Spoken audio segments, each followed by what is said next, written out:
मेरे चौथे वीडियो को देखने के बाद, जो कि चेतन और अचेतन मन के संबंध में है, एक मित्र ने कहा है कि चेतन मन और अचेतन मन के बीच में अर्ध चेतन मन भी होता है। मित्र बिल्कुल ठीक कहते हैं, लेकिन अर्ध चेतन भी अचेतन का ही हिस्सा होता है।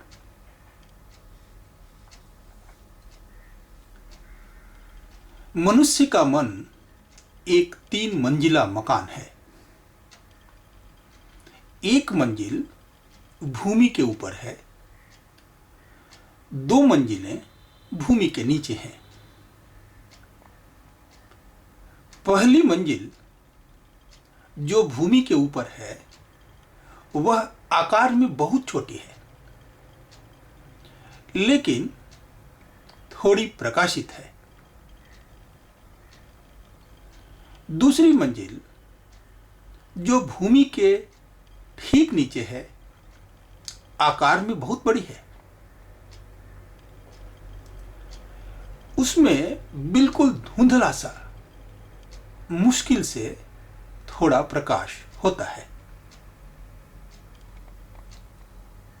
लेकिन तीसरी मंजिल जो आकार में सबसे बड़ी है, में तो बिल्कुल ही प्रकाश नहीं होता है।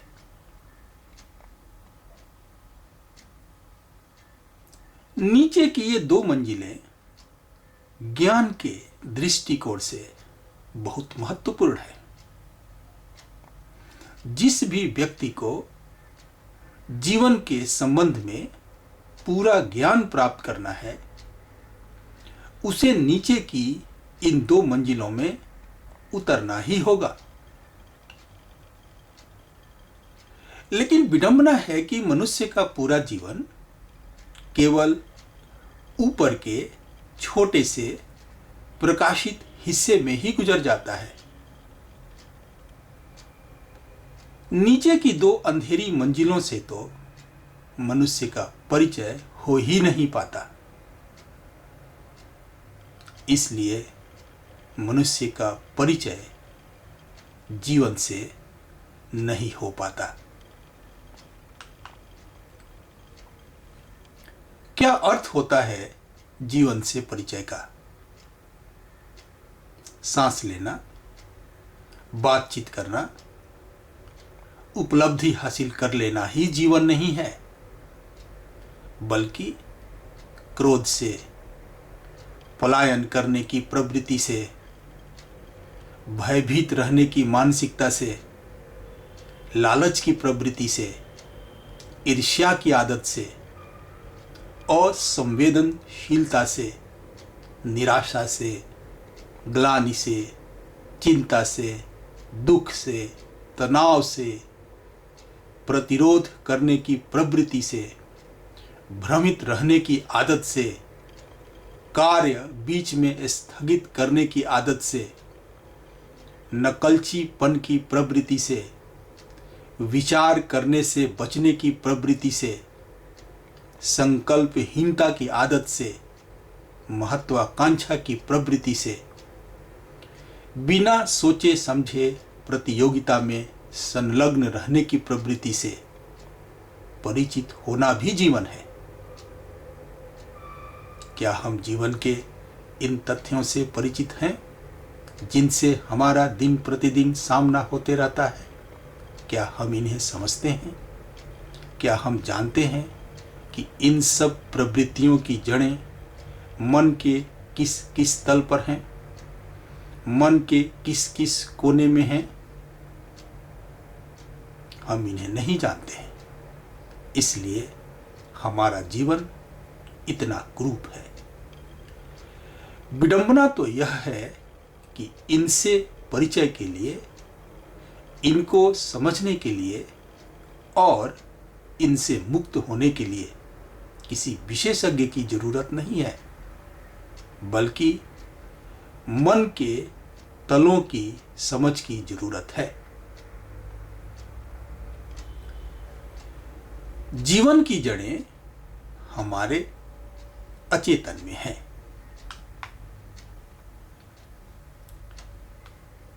हमारा चेतन मन समाज के द्वारा निर्मित होता है। शिक्षा के द्वारा, संस्कार के द्वारा समाज इसे तैयार करता और बनाता है।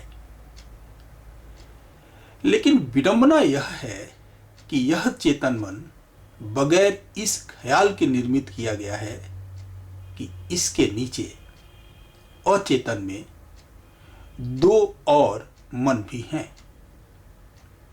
इसलिए अक्सर जो बातें इस ऊपर के मन को सिखाई जाती हैं वे बातें नीचे के दोनों मन से भिन्न हो जाती हैं और विरोध में पड़ जाती हैं। और तब इस ऊपर की मंजिल में और नीचे की दोनों मंजिलों में एक विरोध, एक तनाव, एक खिंचाव शुरू हो जाता है। इससे आदमी खुद के भीतर विभाजित हो जाता है। हम सभी लोग इस प्रकार एक विभाजित व्यक्तित्व हैं। हम सोचते कुछ और हैं, कहते कुछ और हैं और करते कुछ और हैं। हम बच्चे को सिखाते हैं क्रोध मत करो, जबकि उसके अचेतन में क्रोध मौजूद है। उसके ऊपर का मन सीख लेता है क्रोध मत करो, लेकिन नीचे का मन क्रोध के लिए धक्के देता है। एक विरोध शुरू हो गया, दमन की एक परिस्थिति निर्मित हो गई। इस संघर्ष में मनुष्य टूट जाता है और बिखर जाता है। ऊपर के मन को दी गई कोई भी शिक्षा अगर नीचे के मन के सामंजस्य में नहीं है तो मन के अपने तलों में ही विरोध खड़ा हो जाता है।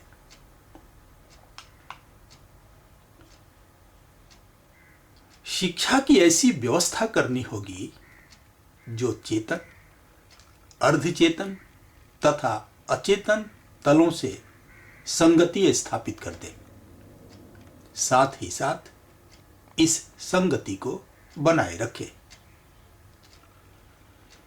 दुनिया में इस क्षेत्र में बहुत काम हुआ है, लेकिन केवल चेतन मन को शिक्षित करने पर आधारित शिक्षण ने अर्धचेतन तथा अचेतन तलों से संबंधित शिक्षण को ढक लिया है। इसका कारण है चेतन मन की शिक्षा ने विज्ञान को जन्म दिया है।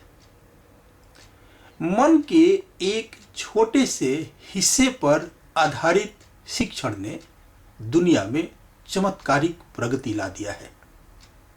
दुनिया इससे इतनी सम्मोहित है कि वह अर्धचेतन तथा अचेतन तलों से संबंधित शिक्षण से मुंह फेर चुकी है। लेकिन विज्ञान ने जहां विकास को जन्म दिया है वहीं विनाश को भी जन्म दिया है। विज्ञान ने विनाश को भी विशाल बना दिया है। यह ऐसा ही है मानो कि एक छोटे बच्चे के हाथ में असीम शक्ति का राज आ गया है और उसे पता नहीं है कि इस शक्ति का इस्तेमाल कैसे करना है।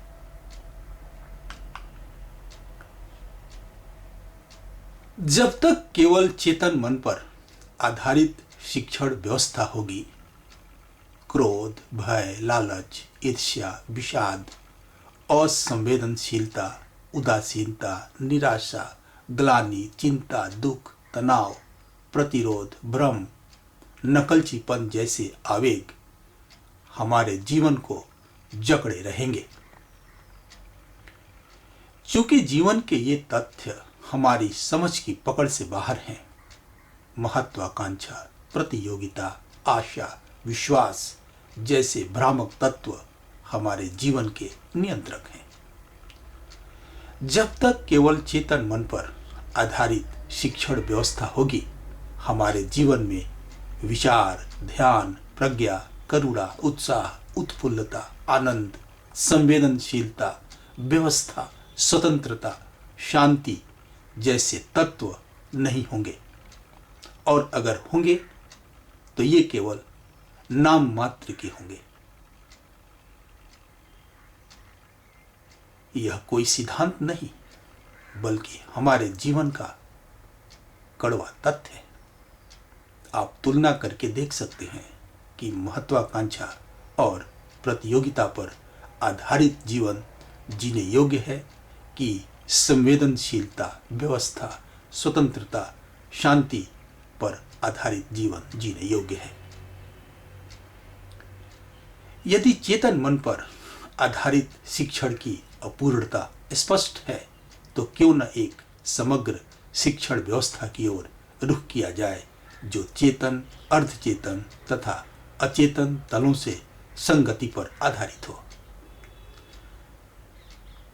इस संगति पर आधारित शिक्षण के संबंध में हमारी वार्ता जारी रहेगी। यह व्याख्यान उन विषयों पर व्याख्यान की श्रृंखला में 5वां है जो शिक्षा और सीखने के लिए महत्वपूर्ण है। हमें विश्वास है कि यह व्याख्यान आप में गंभीर सोच की प्रक्रिया को प्रोत्साहित करेगा। कृपया इस चैनल को सब्सक्राइब कर लें ताकि हमारे वीडियो को नियमित रूप से प्राप्त कर सकें और इस दिलचस्प और कभी न खत्म होने वाली यात्रा पर हमारे साथ यात्रा कर सकें।